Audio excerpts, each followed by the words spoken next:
24 horas.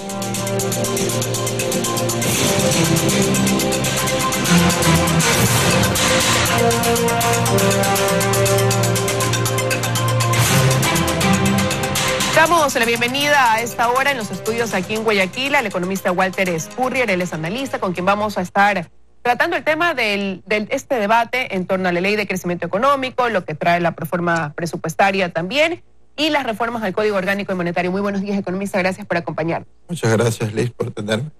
Bueno, como decíamos, esta ha sido una semana de debate en el Pleno de este proyecto de ley económico urgente y lo que hemos podido ver es que hasta ahora hay una suma importante de voces dentro de la Asamblea que dicen que lo que debería pasar es el archivo de este proyecto de ley debido a la cantidad de componentes que tiene, el poco tiempo que han tenido y obviamente por estar en desacuerdo al considerar lo que es una ley más bien castigadora, ¿no?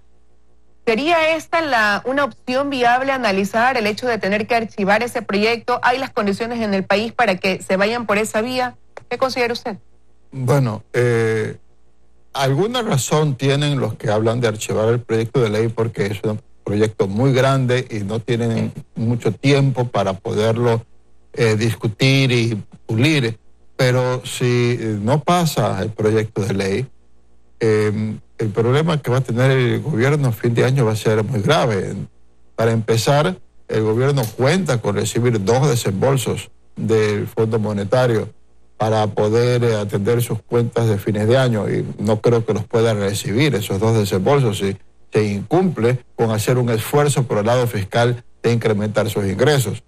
Y en segundo lugar, las perspectivas para el año 2020 serían muy inciertas. Yo pienso que decir no a la ley va a tener consecuencias económicas muy graves y en el corto plazo. Ahora, como ya lo mencionaba, quienes dicen que debe archivarse también se sustentan esta teoría en que esta es una ley castigadora, una ley que le mete la mano al bolsillo de los ecuatorianos y que tiene netamente un fin recaudatorio. La discusión debería o el debate debería haber girado en ese sentido, en si hay que recaudar o no, o más bien en cuál es la forma en la que se debe proceder a esa recaudación que hay quienes consideran evidentemente es necesaria aquí en el país, dadas las condiciones. Bueno, recordemos que la intención inicial del gobierno, que ya se abandonó hace algunos meses, porque no iba a tener apoyo en la Asamblea, era el IVA. El IVA era el cañonazo, 3 puntos del IVA, que el IVA a generar 1.400 millones de dólares. Al descartarlo del IVA, busca más bien disparar con una escopeta de perdigones en lugar de un cañón y tratar de sacar plata por 10.000 cosas distintas, lo que cuando debió haberse simplificado el tratamiento tributario ahora se va a complicar enormemente. Entonces, el punto, yo creo que debería ir una tercera vía, debería haber una conversación del gobierno con los bloques que estarían dispuestos a aprobar una ley mediante el cual ahora se apruebe una cuestión simplificada y luego se negocie los términos de un veto parcial para que el Ejecutivo reintroduzca ciertas cosas a la ley y que sea aceptable para segmentos legislativos y puedan allanarse a ese veto parcial.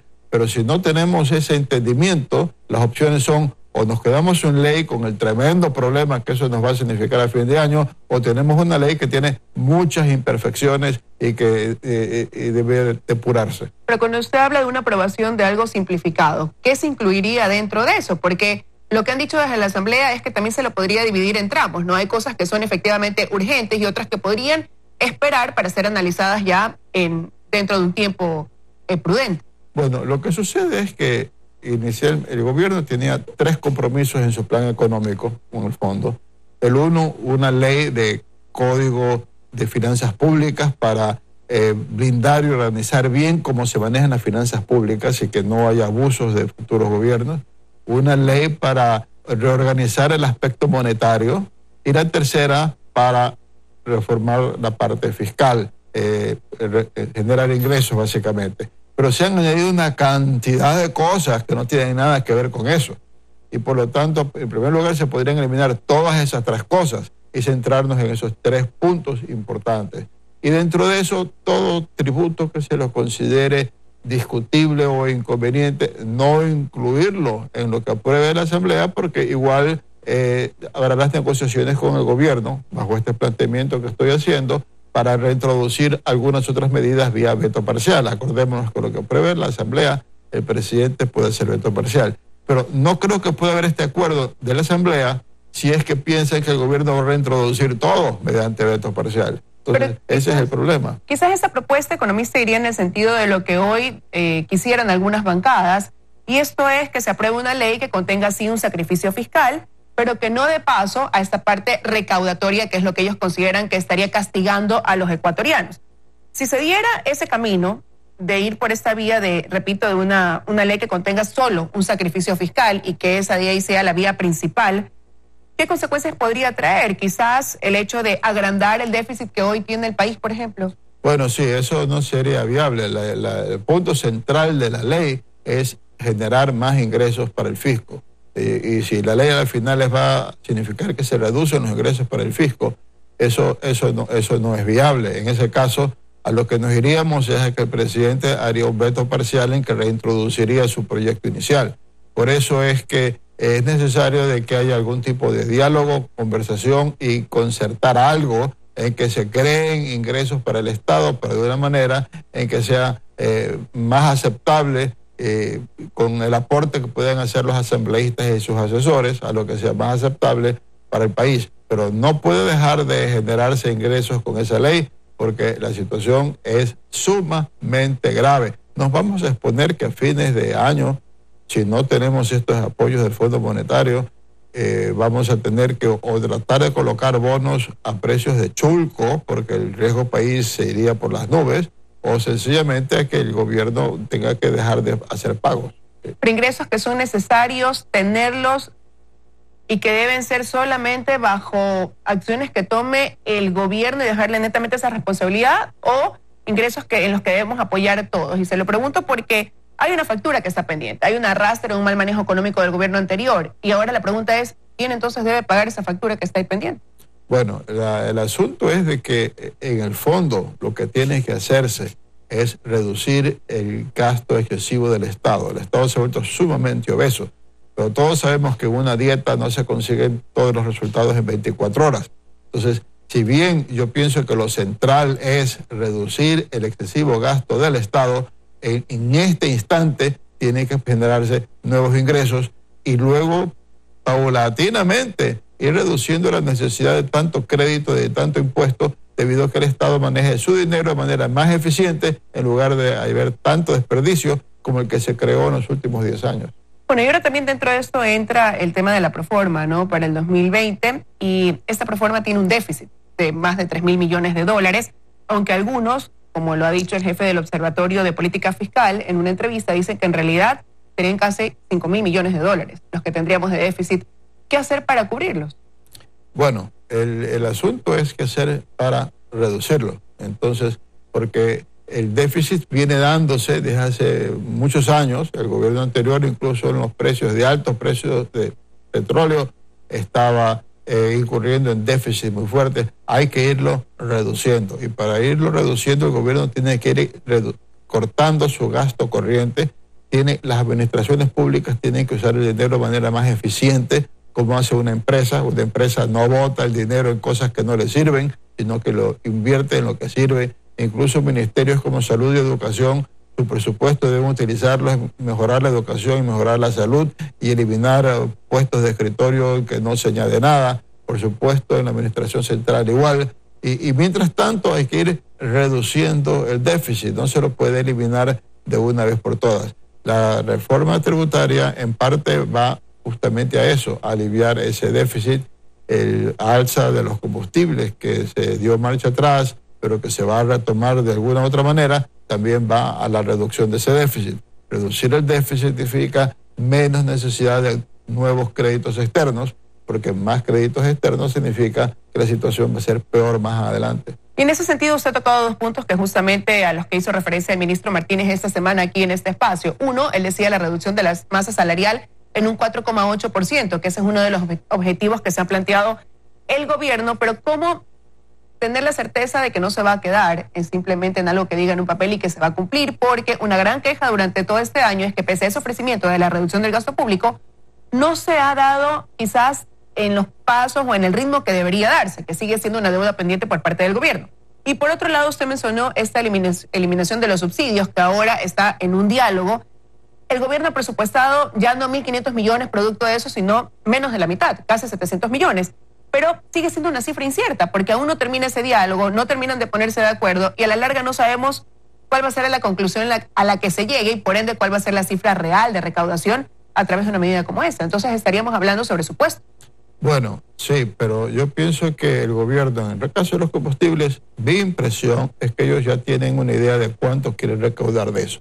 Sinceramente, recordémonos que cuando se proponía lo del IVA o cuando se propuso el alza inicial de los combustibles, hablábamos de 1.400 millones de dólares. Y ahora se está hablando de una reforma tributaria que va a generar la mitad, tipo 700 millones. Ellos van a buscar un alza de los combustibles que genere cerca de 700 millones de dólares. Y probablemente a la postre lo que va a haber es un alza de la gasolina.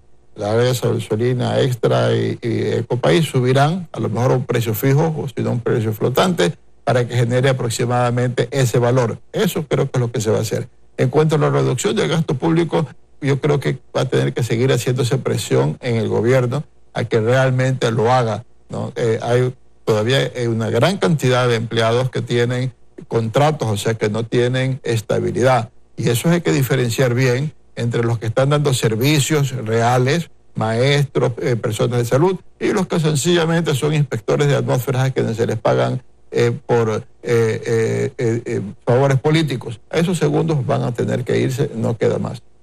Ahora, y efectivamente dentro de esta reforma pues se ha dicho que se destinarían más de 2.000 millones de dólares a la parte social, a sostener lo que usted acaba de mencionar, salud, educación. Habría un porcentaje importante también para un trabajo de infraestructura que generaría a su vez plazas de trabajo. ¿Eso sería lo que corresponde? Bueno, lo que sucede es que la Constitución obliga el incremento en el gasto en salud y educación como si la plata creciera en los árboles, ¿no?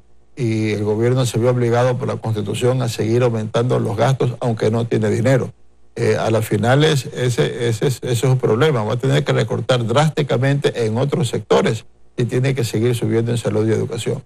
Sí cabe que el gobierno crea una red de protección social, o sea, bajo un sistema económico hay personas que de pronto no saben o no pueden generar lo suficiente para alimentarse, vivir con lo mínimo de dignidad. Esas personas necesitan protección. Y ante un ajuste y una crisis económica, el gobierno está aumentando esa protección, me parece que sí se justifica. Pero para poder cubrir estas necesidades en el área social, tal y como lo establece la Constitución, ¿cuáles podrían ser esas áreas en las que usted dice tendrá que hacer recortes drásticos para poder dar cumplimiento a lo que dice la ley?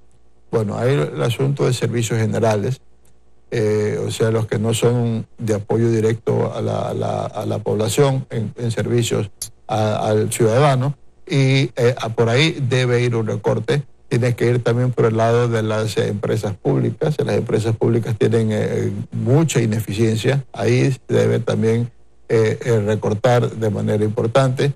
Y luego incluso en la inversión debemos ir mediante ciertas medidas de que por las alianzas público-privadas o por concesiones o figuras parecidas, ciertos servicios que ahora da o cierta inversión que ahora hace el sector público, atraer a que haya una inversión privada, ya que el Estado no va a tener el dinero para hacerlo. Bueno, en ese sentido, ya el ministro decía que se avanza en esta monetización de algunos activos y que ya el camino está hecho en base a algunas empresas que podrían ser rentables. Quiero terminar esta entrevista preguntándole también sobre las reformas al Código Monetario y Financiero. Se habla de la necesidad de tener un banco central que sea autónomo en sus decisiones y con un director independiente que va a ser elegido por el presidente de la República, por el Ejecutivo. Y también tener una Junta de Política de Regulación y Estabilidad Financiera para evitar que responda a necesidades políticas y todo esto sea mal considerado como una máquina para generar dinero, sino más bien para cumplir una función idónea. Quizás, ¿cuáles son para usted los pros y contras de esta reforma que se sustenta dentro de los planteamientos en ese sentido? La reforma monetaria y bancaria en términos generales, como un todo, yo pienso que es favorable, que es conveniente. Lastimosamente no ha habido suficiente consenso dentro de las autoridades, porque ha salido la superintendente de bancos, que es una persona muy respetable en cuanto a su opinión, criticando el proyecto. Yo esencialmente pienso que debería mantenerse lo que se ha expuesto con una salvedad. pienso que no debería ser el presidente el que por sí solo nombre los nuevos integrantes, sino que los nombres sean sometidos a la Asamblea y que por lo tanto la Asamblea pueda analizar los nombres, estudiar sus currículums y ver si los apoya o no. Y en segundo lugar, en el periodo de transición debería verse la manera en que los nombres inicialmente de la Junta se sorteen los nombres todos los años para que pueda cada año reemplazarse a uno y de esa manera no hacer que el próximo gobierno se encuentre maniatado con una junta que le va a durar durante todos sus periodos y al cual él no nombró a ninguno. Eso me parece que podría ser que haya un conflicto entre el presidente y la Junta Bancaria. Aparte de esos dos aspectos, yo pienso que es uno de los puntos más sólidos de la propuesta que hace el Ejecutivo, la reforma monetaria y bancaria. Quiero agradecerle, economista, su presencia esta mañana aquí en los desayunos de 24 horas. Muchas gracias, Liz. Gracias por